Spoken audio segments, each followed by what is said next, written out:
À ce moment précis, Victor, à l'autre bout de la classe, bondit sur ses pieds. Et le bras tendu vers le tableau noir, les yeux hors de la tête, se mit à crier « La craie, regardez, la craie, elle bouge toute seule !» Sa voix suraiguë avait pris un tel accent d'hystérie que tout le monde dans la salle de classe, y compris mademoiselle Le Gourdin, se tourna vers le tableau. Et là, en effet, un bâton de craie tout neuf commençait à grincer sur la surface sombre du tableau. « Elle écrit quelque chose !» hurla Victor. « La craie écrit quelque chose !» Et c'était vrai. La craie s'était mise à écrire. « Par l'enfer, qu'est-ce que c'est que ça ?» hurla mademoiselle Le Gourdin, en voyant son prénom écrit par une main invisible. Elle avait vacillé. Agatha.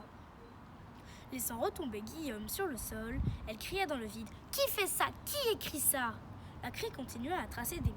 Chacun de sa place entendit le cri qui s'étrangla dans la gorge de mademoiselle Le Gourdin. « Agatha, ici Magnus, ici Magnus !»« Non !» hurla-t-elle. « Non, c'est impossible, ça ne peut pas être Magnus !»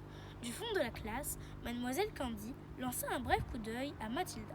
La petite fille était assise très droite à son pupitre, la tête haute, les lèvres serrées et ses yeux scintillaient comme des étoiles. « Agatha, rends à ma Jenny sa maison !» Tous les yeux étaient maintenant fixés sur mademoiselle Le Gourdin. Le visage de la directrice était devenu d'une blancheur de neige, et sa bouche s'ouvrait et se fermait comme celle d'une lotte tirée hors de l'eau, en émettant une série de hoquets étouffés. « Donne à ma Jenny son salaire, donne à ma Jenny sa maison et va-t'en. Si tu refuses, je viendrai te tuer. Je viendrai te tuer comme tu m'as tué.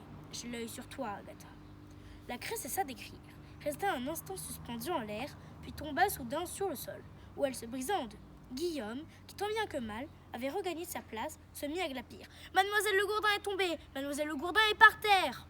La nouvelle était prodigieuse. Tous les élèves bondirent de leur place pour venir voir le spectacle de plus près.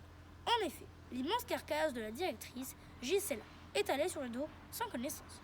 Mademoiselle Candy courut s'agenouiller auprès de la géante, inerte. Elle se pencha sur elle. « Elle s'est évanouie !»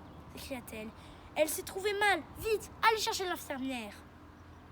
3 enfants sortirent en courant de la classe. Victor, toujours prêt à l'action, s'élança pour empoigner un gros pichet d'eau.